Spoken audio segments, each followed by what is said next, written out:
আরো জোরে বলেন আছে। বিশাল একটা ফাজিল মাদ্রাসায় মাহফিল করতেছি। এই ফাজিল মাদ্রাসাও বিগত 15 বছরে ইসলাম ছিল না। যদি বলেন কেমন করে বলতেছেন আপনি ইসলাম ছিল না? প্রিন্সিপাল হুজুর মাদ্রাসার বড় চেয়ারে বসে থাকতো, তার মাথার উপরে বিরাট বিরাট নেতা নেত্রীরা বসে থাকতো। কথা বলেন ঠিক তবে ঠিক। হুজুরের মাথার পরে থাকবে কোরআন, হুজুরের মাথার পরে কোন জাগতিক নেতা থাকতে পারে না।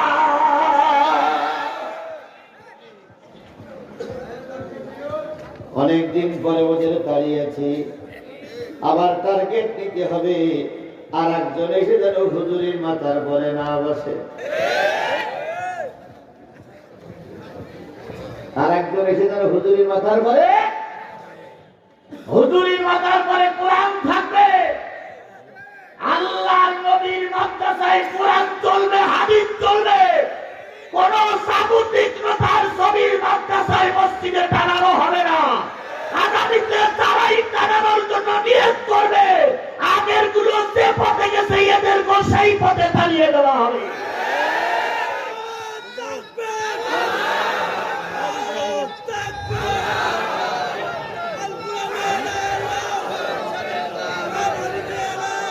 সুতরাং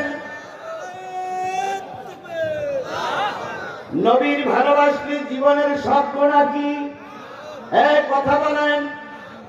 আপনারা যারা বসে আছেন তারা কি নবীকে ভালোবাসেন? যারা দাঁড়িয়ে আছেন তারাও কি নবীকে ভালোবাসেন? কথা বলেন। যারা বাজারে আছে তারা কি নবীর ভালোবাসে? তাই যদি নবীরে ভালোবাসতো, দাঁড়ানো লোকগুলোর, বাজারের লোকগুলোর বলি, এখানে কিসের থেকে আলোচনা হচ্ছে? এই কোরআন নাযিল হয়েছে কার উপরে? জোরে বলেন। নবী মুহাম্মদ রাসূলুল্লাহ সাল্লাল্লাহু আলাইহি ওয়াসাল্লামের পরে কোরআন নাযিল হয়েছে। এই কোরআন থেকে আলোচনা হচ্ছে।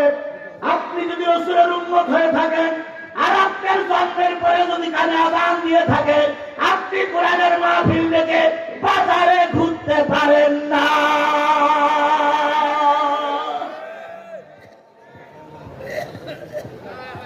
ভাই, আপনাদের বসার জন্য অনুরোধ করছি। আমাকে আগেই কমিটি বলেছে কোনো দলীয় আলোচনা হবে না। আমি কথা দিচ্ছি দলীয় আলোচনা হবে না, কোরআন থেকে আলোচনা হবে ইনশাআল্লাহ। আপনারা দয়া করে বসুন, দয়া করে বসুন, দয়া করে বসুন।